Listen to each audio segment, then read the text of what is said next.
बिस्मिल्लाहिर्रहमानिर्रहीम। अस्सलाम वालेकुम नाज़रीन, आप यूट्यूब चैनल देख रहे हैं। मैं इमरान खान हूँ। नाज़रीन, एक तरफ सैलाब मुतासरीन की मुश्किलात में बिल्कुल किसी किस्म की कोई कमी नहीं हो रही।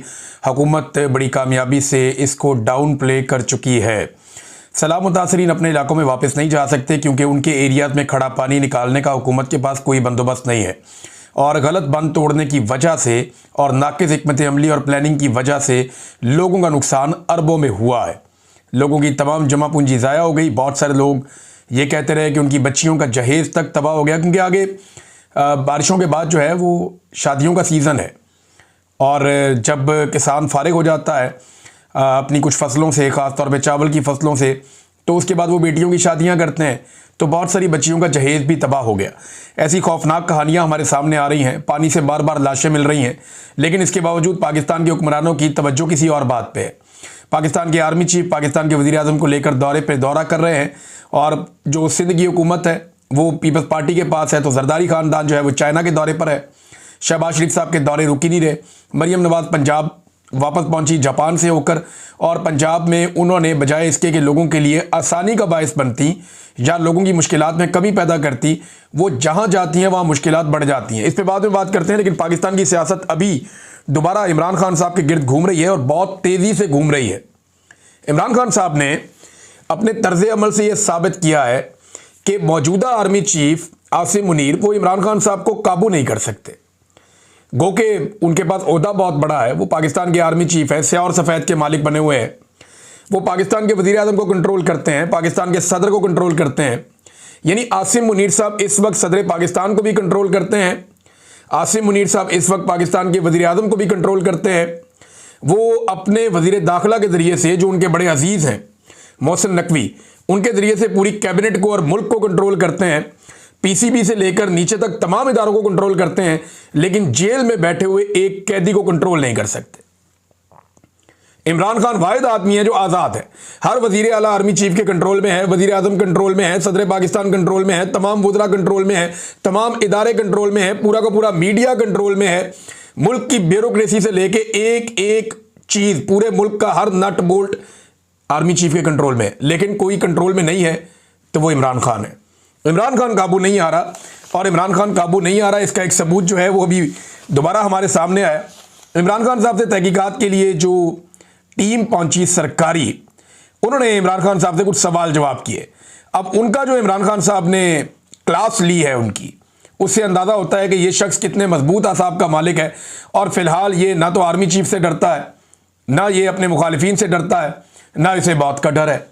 इमरान खान साहब से अडयाला जेल में NCCIA की तफ्तीशी टीम ने सोशल मीडिया अकाउंट के बारे में सवाल किए। अब वो ये कहते हैं कि इमरान खान साहब के सोशल मीडिया अकाउंट के ऊपर जो चलता है वो मुल्क से और रियासत से दुश्मनी है। हालांकि इमरान खान साहब ने उसमें ऐसा कुछ नहीं कहा, वो तो अपना जमहूरी हक इस्तेमाल करते हैं। क्या किसी मिलिट्री जर्नल पे ये तनकीद करना कि वो सियासत में हिस्सा ले रहा है, ये गैर आईनी है? ये काम तो नवाज शरीफ ने भी किया है, मरियम नवाज ने भी किया है, ये काम तो जुल्फ़िकार अली भुट्टो ने भी किया, और तारीख में सब करते रहे। बेनज़ीर भुट्टो ने भी किया है, आसिफ अली जरदारी ने भी किया है, मौलाना फजलुर रहमान ने भी किया है। तो अगर ये काम गैर कानूनी गैर आईनी है तो ये इमरान खान अकेले ने तो नहीं किया, ये तो सब करते हैं। और फौज हर मरतबा ये एतराफ़ जुर्म भी करती है कि हमने सियासत में मुदाखलत की, लेकिन अब हम नहीं करेंगे। फौज का हमेशा से एक जुमला रहा है कि हमने सियासत में बहुत मुदाखलत की जो गलत थी, लेकिन अब हम नहीं कर रहे। और थोड़े अरसे के बाद कहते हैं नहीं वो हम कर रहे थे, झूठ बोल रहे थे, अब नहीं कर रहे। फिर थोड़े अरसे के बाद कहते हैं नहीं अब हम नहीं कर रहे, पहले हम झूठ बोल रहे थे। तो फौज खुद हमेशा एतराफ़ जुर्म कर लेती है। यानी मुशर्रफ दौर में भी यही कहानियां थी, राइल शरीफ के दौर में भी यही कहानियां थी, फिर उसके बाद जो है वो जनरल कियानी के दौर में भी यही कहानियां थी, जनरल बाजवा के दौर में भी यही कहानियां थी, अब जनरल आसिम मुनीर के दौर में भी यही कहानियां। तो फौज ने हर दौर में सियासत में मुदाखलत की है, लेकिन जिस वक्त की है उस वक्त नहीं माना, बाद में माना। ये भी मान लेंगे एक दिन आएगा। तो इमरान खान साहब कहते हैं जनाब सोशल मीडिया के अकाउंट के बारे में उन्होंने सवालात किए। इमरान खान साहब जवाबात के अंदर काफ़ी गुस्से में आ गए और बड़े सख्त उन्होंने जवाबात दिए। इमरान खान साहब से ना खास तौर पे पूछा गया जबरान इलियास साहब के बारे में। जबरान इलियास जो है ना वो पाकिस्तान तहरीक इंसाफ के सोशल मीडिया के अंदर एक बड़ी बुनियादी आवाज़ है, और ये बड़ा तगड़ा नौजवान है। मैं इन्हें कोई ज़्यादा नहीं जानता था, मेरा इनसे रब्ता हुआ यानी कुछ अर्सा पहले। जब मैंने इनसे बातचीत की तो ये नहायत पढ़ा लिखा इंसान है और बड़ा मुहिब्बे वतन आदमी है। यानी जबरान इलियास के साथ जब आप बात करते हैं तो आपको पता चलता है कि एक पाकिस्तानी को कैसा होना चाहिए। वो बेहतरीन आदमी है, वो जो भी बात करता है वो पाकिस्तान को सामने रख के करता है। मैंने ये जर्नैलों को बातचीत करते हुए देखा, मैंने ब्यूरोक्रेट्स को बातचीत करते हुए देखा, मैंने जजेस को बातचीत करते हुए देखा, मैंने सियासतदानों को बातचीत करते हुए देखा, सहाफ़ियों को बातचीत करते हुए देखा, कारोबारी हजरात को बातचीत करते हुए देखा। तो जब लोग मुश्किल में जाते हैं तो वो अपनी ज़ात के बारे में सोचते हैं। लेकिन मैंने जबरान इलियास साहब के बारे में एक बात मैं आपको बताऊं, पता नहीं वो कल को क्या बनेगा क्या नहीं बनेगा, इमरान खान साहब उनके बारे में क्या सोचते हैं, कल वो यही सोचेंगे या नहीं। लेकिन एक बात पे मैं कन्विंस हुआ कि इस आदमी को पाकिस्तान की फिक्र है और ये आदमी अपने उसूल पे खड़ा होकर पाकिस्तान के बारे में सोचता है। बहुत ही सीधा आदमी है और बहुत ही सादा आदमी है, कोई ज़्यादा गुंजल उसमें है नहीं। बहरहाल उसके बारे में पूछा कि जनाब वो क्या वो चलाता है अकाउंट, तो इमरान खान साहब ने कहा नहीं। तो उन्होंने फिर दोबारा सवालात किए, उन्होंने कहा जी क्या रा चला रही है, मुसाद चला रही है, CIA चला रही है, कौन चला रहा है? तो इमरान खान साहब ने बड़े गुस्से में आकर जवाब दिया कि मुसाद से कौन राब्ते में है अच्छी तरह जानते हो, यानी तुम लोग जानते हो कि मुसाद से कौन राब्ते में है। देखिए मुसाद से तो वही राब्ते ना जो इस वक्त फ़लस्तीन के हक़ में पाकिस्तान में एहतजाज नहीं होने देता। मुसाद से राब्ते में तो वही होगा ना जो इसराइल के ख़िलाफ़ आप पाकिस्तान में एहतजाज करें तो वो डंडे मारता है, गिरफ्तार कर लेता है, जेलों में डाल देता है। वही हो सकता है ना मुसाद के साथ राब्ते में। कोई ऐसा बंदा तो नहीं हो सकता जो एहतजाज की इजाज़त दे या एहतजाज के लिए बाहर निकले। तो ये इमरान खान साहब ने उन्हें कहा तुम अच्छी तरह जानते हो जबरान इलियास तुम सबसे ज़्यादा मुहिब्बे वतन, वही बात इमरान खान साहब ने की, वो वाकई मुहिब्बे वतन आदमी है। उन्होंने कहा जी जबरान इलियास तुम सबसे ज़्यादा मुहिब्बे वतन है और अकाउंट्स कौन ऑपरेट करता है या कैसे होते हैं मैं ये नहीं बताऊंगा, वरना वो शख्स अगवा हो जाएगा। अच्छा, अब इसमें एक बात तो आप ज़हन में रखें, अगवा हो जाएगा तो इसका मतलब है इमरान खान साहब पाकिस्तान के अंदर इशारा कर रहे हैं कि अकाउंट कौन ऑपरेट करता है और कहां से होता है। अगर मैंने ये बताया तो वो शख्स अगवा हो जाएगा। तो क्या इमरान खान साहब ये कह रहे हैं कि उनका अकाउंट पाकिस्तान से ऑपरेट हो रहा है? पाकिस्तान के बाहर अगवा करना तो बहुत मुश्किल है, यानी पाकिस्तान के बाहर अगवा करना कुछ ममालिक में तो मुमकिन है, लेकिन अगर ये शख्स किसी मगरबी मुल्क में है तो फिर अगवा करना बहुत मुश्किल है। तो इमरान खान साहब ने एक तो खबर दी है थोड़ी बहुत, अगर ये बात इसी तरह है तो इमरान खान साहब ने यह कहा कि वो अगवा हो जाएगा और अगवा का जो सिलसिला है वो तो पाकिस्तान के अंदर हो रहा है। दूसरा, इसमें इमरान खान साहब का एक और पैगाम है, उन्होंने कैटेगरी के लिए नहीं बताता, जो करना कर लो। ये है इमरान खान, यानी उसने ये नहीं कहा मुझे नहीं पता कौन करता है। नॉर्मली जो आप कैदी पकड़ते हैं ना, उसको जब आप तफ्तीश करते हैं तो वो कहते हैं जी मैं नहीं जानता कौन चला रहा है, वो कहते हैं जी मैं कुछ कह नहीं सकता इसके बारे में। इमरान खान ने कहा नहीं पता है कौन चला रहा है, मैं जानता हूं कौन चला रहा है, लेकिन बताऊंगा नहीं, जो करना कर लो। और बताऊंगा इसलिए नहीं कि मैंने बता दिया तो वो बंदा अगवा हो जाएगा। तो ये इमरान खान साहब ने एक हिंट भी दिया और साथ में इमरान खान साहब ने तगड़ा जवाब भी दिया और अपने एक साथी को सपोर्ट भी किया कि नहीं जबरान इलियास तुम लोगों से ज़्यादा मुहिब्बे वतन है। अब इमरान खान साहब की हदायत के ऊपर जो उन्होंने कहा था कि अफगानिस्तान के साथ बातचीत की जाए, ये इमरान खान साहब को बड़ी इसकी फ़िक्र है, क्योंकि वो जानते हैं कि कबायली इलाकों में, बलूचिस्तान में, खैबर पख्तूनख्वा के एरियाज़ में अमन तब तक नहीं आ सकता जब तक कि आप अफगानिस्तान के साथ एक वर्किंग रिलेशन ना बनाएं। आपको अफगानिस्तान की गवर्नमेंट, वहाँ की आवाम को इन्वॉल्व करना पड़ेगा, कबायली इलाके के जो अमायदीन है या लोग हैं उन्हें इन्वॉल्व करना पड़ेगा और फिर आपकी हुकूमत बैठ के उनके साथ बातचीत करे तो ये मसला हल होगा। फिर देखिए जब आप किसी नतीजे पे पहुँचते हैं तो फिर आप सबको पाबंद करते हैं कि अगर कोई दहशतगर्दी करेगा ग्रुप तो दोनों मुल्क मिलकर उसके खिलाफ कार्रवाई करेंगे। आपका एक मुआहदा हो जाता है, एक एग्रीमेंट हो जाता है। उसके बाद जब भी कोई ग्रुप दहशतगर्दी करता है तो मकामी ग्रुप उसके खिलाफ कार्रवाई करते हैं, जो इस खित्ते का एक पुरानी रवायत है, इसकी एक तरीक़ाकार है। तो इमरान खान साहब उस तरीक़ाकार की तरफ लेकर जाते हैं जिस पे अंग्रेज़ ने भी यहाँ पे हुकूमत की थी। वो ये कहते हैं कि इस खित्ते को समझो, अमेरिका को ये खित्ता समझ नहीं आया, 20 साल मार खाई है, अच्छी तरह मार खा खा के दुम्बा बन गए वो और दुर्गत बना के फिर यहाँ से उनको निकलना पड़ा। ये अमेरिका के साथ हुआ है।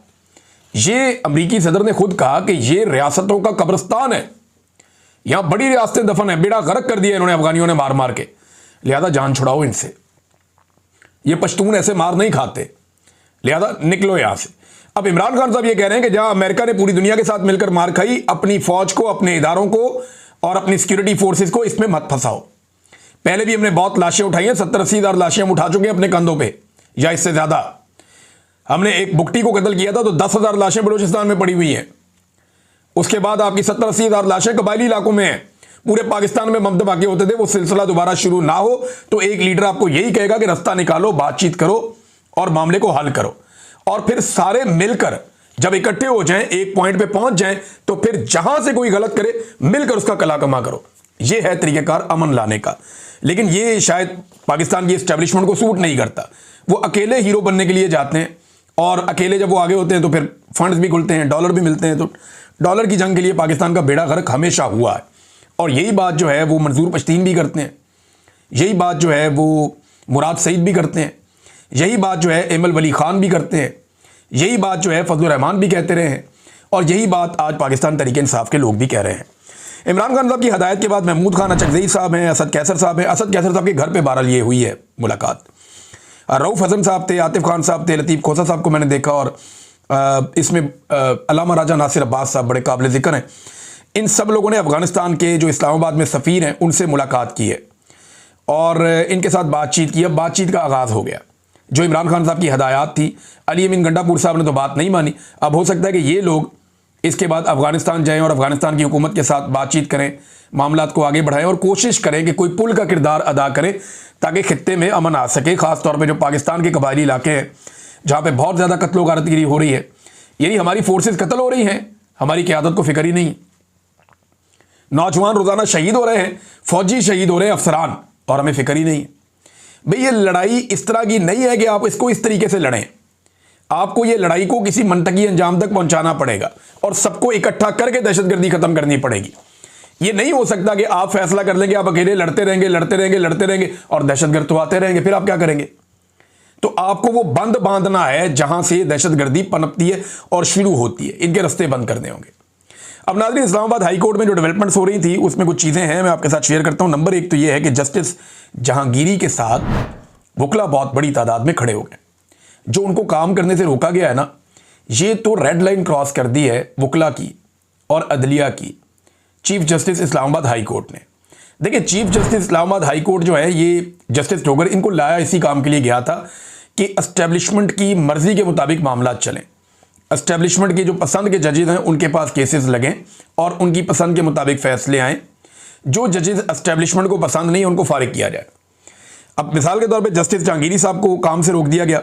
अब इस्लामाबाद बार कौंसिल ने और डिस्ट्रिक्ट बार कौंसिल ने एहतजाज का ऐलान कर दिया और इस बारे में बड़ा शदीद रद्द-ए-अमल आ रहा है तंजीमों का, और वकला तंजीमें इस पर आवाज़ उठा रही हैं, पंजाब में भी, मुख्तलिफ और जगहों पर भी, और सब ये कह रहे हैं कि ये इस्लामाबाद हाई कोर्ट में एक बड़ी ज़्यादती की गई है जिसकी कोई गुंजाइश नहीं थी, और ऐसे अजीब और भोंडे तरीके से की गई कि अदालत के अंदर कुछ और का, चेंबर में जाके कोई और फैसला दे दिया। अदालत के अंदर मामला लटका दिया, चेंबर में जाके फैसला दे दिया। कोई ना हकायक पेश किए, ना कोई जरा हुई, ना कोई मामला आगे बढ़ा, काम से रोक दिया, बिला वजह रोक दिया काम से। भाई ये मामला भी पेंडिंग है, उधर सुप्रीम कोर्ट में भी है, सिंध हाई कोर्ट में भी है, फिर भी काम से रोक दिया। भाई अब कैसे रोक सकते हैं एक जज को काम से? ये जज वकील बना पहले, उसके बाद बहुत सारे सरकारी ओहदों से होता होता होता होता जज बन गया, कभी कोई एतराज़ नहीं आया। लेकिन जिस वक्त इस जज ने कहा कि एजेंसियां मुदाखलत ना करें, इंटेलिजेंस एजेंसियां जजों के काम में मुदाखलत ना करें, उस दिन ये दुश्मन बन गया। जिस दिन इसने एजेंसियों की मर्जी के खिलाफ इस्लामाबाद के 3 हलके खोले, उस दिन ये मुजरिम बन गया और अब उस जज को कटहरे में खड़ा करके काम से रोक दिया गया। जस्टिस बाबर सत्तार साहब ने एक बड़ा तगड़ा फैसला दिया, लेकिन इसके ऊपर भी कोई एक एक्टिविटी हुई है। लेकिन देखें फैसला है क्या। ये ना 2 नंबर तरीके से इन्होंने एक रिटायर्ड जर्नैल को चेयरमैन पीटीए बनाया था। अच्छा, ये जो जर्नैल है इनको चेयरमैन पीटीए जब बनाया था उसके लिए इन्होंने सारा तरीक़ाकार ही बदल दिया था, तालीमी काबिलियत भी बदल दी थी। जो दूसरे उम्मीदवार थे इस ओहदे के लिए उन सबको बिठा दिया था, दबा दबू देते हैं ना, बैठ जाओ भी। उन्होंने कहा जी हम इंटरेस्टेड नहीं है इसमें, बाद में भाग गए वो। फिर इनको बिठाने के लिए कानून भी बदल दिया गया, चीज़ें बदल दी गई। तो रातों रात कार्रवाइयाँ डाल के, क्योंकि इस जर्नैल को बनाना ही बनाना था, तो ला के इस रिटायर्ड जर्नैल को बना दिया। अब जनाब ये जो साबिक मेजर जनरल हैं, इनको जब इस ओहदे के ऊपर बिठा दिया गया तो ये मामला गया हुआ था हाई कोर्ट में, तो हाई कोर्ट ने इनको फारिग कर दिया। जस्टिस बाबर सत्तार ने ताकतवरों की मंशा के खिलाफ एक बहुत बड़ा फैसला दिया है। अब ये फैसला तो टिकता नहीं है, लेकिन फैसला तो उन्होंने बिल्कुल मेरिट के ऊपर दिया है। ये टिकता तो नहीं फैसला, क्योंकि उसकी वजह यह है कि रात को यानी 3 बजे अदालत खत्म हो जाती है, तो 7-8 बजे पता चलता है कि जनाब वो अपील लग गई है। अब ये अपील लगेगी और फौरी तौर पे देखना एक डबल बेंच बन जाएगा और वो कहेगा जी फैसला मुअत्तल करते हैं, और ये जो मेजर जनरल साहब है ये अपना काम जारी रखें। ये इस वक्त अदलिया की और जजों की औकात रह गई है। अगर कोई जज इंसाफ देने की हिम्मत करे तो बाकी जजेस उसको रोकने के लिए पहले से तैयार बैठे हैं। सुप्रीम कोर्ट ऑफ पाकिस्तान में जो जज चीफ जस्टिस बनना था उसको हटा के अपनी मर्जी का बंदा लगाया गया। इस्लामाबाद हाई कोर्ट में जिस जज ने चीफ जस्टिस बनना था उसको हटाकर दूसरी जगह से अपनी पसंद का बंदा लाके उसको चीफ जस्टिस लगाया गया। इसी तरह लाहौर हाई कोर्ट में नीचे से उठा के अपनी पसंद की खातून को, जो पीएमएलएन के बहुत पुरानी इनकी फैमिली वर्कर है, उन्हें लाकर लाहौर हाई कोर्ट का जज बनाया गया। तो नाज़रीन, जब ये सारी चीजें हो रही है ना, तो अदलिया एक्चुअली कंट्रोल कर दी गई है। वकला की जिम्मेदारी है, अगर वकला इसे कंट्रोल करेंगे और इसके खिलाफ एहतजाज करेंगे और मामला को ठीक करेंगे तभी मामला ठीक होगा, वरना ये आप इससे कोई बात ना रखें। नाज़रीन, आज़ाद कश्मीर में जो अवामी एक्शन कमेटी है वो एस्टेब्लिशमेंट के लिए एक दर्द सर बन गई है। अब इसको एक मनफी अंदाज में देखा जाता है कि ये बड़े मुश्किल लोग हैं। देखिए, पहले इनकी तादाद कोई बहुत ज़्यादा नहीं होती थी, मगर जब रिजीम चेंज ऑपरेशन किया गया तो नौजवानों में मायूसी पैदा हुई, और जब एक पॉलिटिकल पार्टी को दीवार के साथ लगा दिया गया, एक हुकूमत को गिरा दिया गया और एस्टेब्लिशमेंट ने अपनी मर्जी के बंदे लाकर बैठा दिए हुकूमत में, चूं चूं का मुरब्बा इकट्ठा करके, तो लोग इतने मायूस हुए कि सब के सब अवामी एक्शन कमेटी का हिस्सा बन गए। अब अवामी एक्शन कमेटी बहुत ताकतवर हो गई है, नौजवानों की बहुत बड़ी तादाद इसके साथ जुड़ गई है। ये रियासत के गले पर अंगूठा रख के अपने मुतालबात पूरे करवा लेते हैं। देखिए, आज़ाद कश्मीर में बिजली सस्ती है, पाकिस्तान में महंगी है। वहाँ आटे पे सब्सिडी है, पाकिस्तान में नहीं है। वो अपनी तमाम सहूलियात लेते हैं, अपने तमाम मुतालबात पूरे करवाते हैं, अपने बंदे भी छुड़वा लेते हैं अगर उनके साथ जुल्म या ज्यादती की जाए तो अब उनके खिलाफ एस्टेब्लिशमेंट ने एक बड़ा अलायंस और अपना एक ग्रुप लॉन्च किया है, जिसमें ये आपको बंदे नजर आ रहे हैं। अब ये वो सारे लोग हैं जो एस्टेब्लिशमेंट के, इनमें नून लीग भी है, पीपल्स पार्टी भी है, पीटीआई के जो लोग तोड़े गए थे वो भी हैं, इसके अंदर जो है वो साबिक वज़ीर आज़म एक है वो भी है। तो इसमें सारे बंदे इकट्ठे करके उन्होंने अपना एक ग्रुप लॉन्च कर दिया है कि ये अब मुकाबला करेगी अवामी एक्शन कमेटी का। लेकिन देखिए, अवामी एक्शन कमेटी के साथ तो अवाम है, इनके साथ अवाम नहीं है, ये सिर्फ हवा के अंदर है। तो यही काम पीडीएम के साथ भी हुआ। पीडीएम की जमातों के साथ अवाम नहीं है, लेकिन फौज है, एस्टेब्लिशमेंट है। इसी तरह ये जो अवामी एक्शन कमेटी है उनके साथ अवाम है, और उनके मुखालिफ जो ग्रुप तैयार किया जा रहा है उसके साथ भी एस्टेब्लिशमेंट है और फौज है। लेकिन मुझे नहीं लगता पब्लिक में कोई इंपैक्ट आएगा, क्योंकि इन लोगों ने बाकी सूबों के बरक्स अपना हक बड़े जोरदार तरीके से लिया है, और 29 सितंबर को इन्होंने एक एहतजाज का ऐलान किया हुआ है। जबकि 21 सितंबर से ये जो अब एस्टेब्लिशमेंट ने एक ग्रुप खड़ा किया है, ये मुसल्लह अफवाज से यकजहती के लिए मुहिम शुरू करेंगे, और आज़ाद कश्मीर की सियासी क़यादत के नाम से इसको जनाब शामिल कर दिया गया, और ये एक नया खेल शुरू हो गया है। नाज़रीन, वो बड़ा मसला हल हो गया जी। मसला ये हल हो गया कि जो पाकिस्तान की टीम बाइकआउट करने जा रही थी कि जनाब हम नहीं खेलते मैच क्योंकि हमसे हाथ नहीं मिलाया गया, और वो मैच रेफरी जो है वो ठीक बंदा नहीं है, आईसीसी ने जो है वो मैच रेफरी तब्दील कर दिया है, लिहाजा अब कोई बहाना नहीं है, अब आपको खेल खेलना पड़ेगा और खेल कर जीतना पड़ेगा। मोहसिन नकवी ने जो है ये कोशिश की थी कि खेल से ही निकल जाएं, दौड़ जाएं, दोबारा इंडिया के साथ खेलना ही ना पड़े, शर्मिंदगी का सामना ही ना करना पड़े, लेकिन खेलना तो पड़ेगा। जो क्रिकेट का मोहसिन नकवी ने बेड़ा गर्क किया अपने तासुब से, मैं और ज़्यादा नहीं बोलना चाहता, मैं कोई ऐसी बात नहीं करना चाहता, लेकिन मोहसिन नकवी के तासुब ने क्रिकेट का बेड़ा गर्क किया है। जो लोग मेरी बात समझ रहे हैं उन्हें आइडिया हो गया है जो उसने किया है क्रिकेट के साथ। अपनी पसंद के बंदे ले आया जी, ये बंदा उस ग्रुप का है, ये उधर से आया, ये उसको पसंद है, वो मेरे आगे नहीं झुकता, वो मेरे बूट पॉलिश नहीं करता, वो जनाब आर्मी चीफ के बूट पॉलिश नहीं करता, वो नीचे क्यों नहीं झुकता। इस बुनियाद के ऊपर इन्होंने अपने बंदे पसंद किए और बंदे लाकर इन्होंने टीम अपनी भर ली। अब टीम का हो गया नाज़रीन वहां पे बेड़ा गर्क, टीम के पल्ले कख नहीं है, अनफिट किस्म के खिलाड़ी हैं, वो खेल ही नहीं पा रहे, उनका कॉन्फिडेंस ही नहीं है। दूसरा, खिलाड़ियों को इतना डरा कर रखा हुआ है जैसे स्कूल के बच्चे होते हैं, उनका ज़हन ही नहीं खुलने दे रहे। तो ये मोहसिन नकवी ने उनके साथ किया है, और अब दोबारा ये टीम खेलेगी, अल्लाह करे कोई दाव लग जाए। 2-4 प्लेयर टीम में ऐसे हैं जो बड़े दिमाग के साथ खेल सकते हैं, जिनकी कैपेसिटी है, जो पुराने खेलते आ रहे हैं, वो अगर कहीं पे क्लिक हो गए तो वो मैच जितवा भी सकते हैं। लेकिन अगर आप फेयर गेम की बात करें तो इंडिया जो है वो बहुत आगे है, वो बहुत आगे है इस टीम से। ये टीम इंडिया के सामने बिल्कुल एक मामूली टीम है, और अगर यानी इंडिया अपनी वो जिस तरह की इसकी फॉर्म है वो लगी रही तो पाकिस्तान नहीं जीत पाएगा। पाकिस्तान को जीतने के लिए एक अपसेट करना होगा, पाकिस्तान कर पाएगा या नहीं, देखें क्या होता है। बहरहाल मोहसिन नकवी साहब के जो घर के बिल हैं वो पीसीबी अदा कर रहा है एक रिपोर्ट के मुताबिक। ये मेरे सामने रिपोर्ट पड़ी हुई है, और रिपोर्ट ये बता रही है जनाब के मोहसिन नकवी जो चेयरमैन पीसीबी हैं, उनके जो घर के बिल हैं वो जनाब अदा किए गए हैं पीसीबी की जानिब से। ये मोहम्मद उमैर साहब ने खबर दी हुई है। पब्लिक न्यूज़ के मुताबिक ऑडिट रिपोर्ट में कहा गया कि चेयरमैन पीसीबी की लाहौर रिहाइशगाह के यूटिलिटी बिल्स की अदायगी के लिए 24,50,000 रुपए कौमी खजाने से अदा किए गए। उनकी गाड़ी के ईंधन के लिए लगभग 5.5 लाख रुपए से ज़्यादा अदा किए गए। उनकी रिहाइश गाह के लिए कौमी खजाने से 11 लाख, यानी उनकी रिहाइश के लिए जो इनकी होटल के अंदर ठहरे, लगभग 11.5 लाख रुपए वहां पे अदा किए गए। मस्जिदें लगी हुई है जनाब, पूछने वाला ही कोई नहीं है। यहाँ लोगों ने कितना फायदा उठाया देखें आप। नाज़रीन, 2 खबरें और हैं। एक तो यह है कि मरियम नवाज साहबा जहां पे भी जाती हैं, उसके बाद सहाफ़ी जब भी वहां इंटरव्यू करते हैं तो एक चीज़ कॉमन है, लोग ये कहते हैं कि इनके आने से हमारी तकलीफ कम नहीं हुई, ज़्यादा हुई है। ये सलाम मुतासरीन कहते हैं। वजह यह है कि पुलिस सारा दिन लोगों को मारती है, मुख्तलिफ जगहों पे बंद कर देती है, मुतासरीन को सामने नहीं आने देती, जो कोई अपनी बात बताना चाहता है उसको दूर धकेल देते हैं, लोगों को टॉर्चर करते हैं, और अगर कैंपों में कहीं पे उन्हें खाना वाना मिल रहा होता है तो वो भी रोक देते हैं, और जो आमदरफ्त है उस शहर की बंद हो जाती है, जिसकी वजह से मुतासरीन को ना खाना मिल सकता है, ना पानी, बाकी चीज़ें सारी उनकी बंद कर देते हैं। तो मुतासरीन बहुत परेशान है।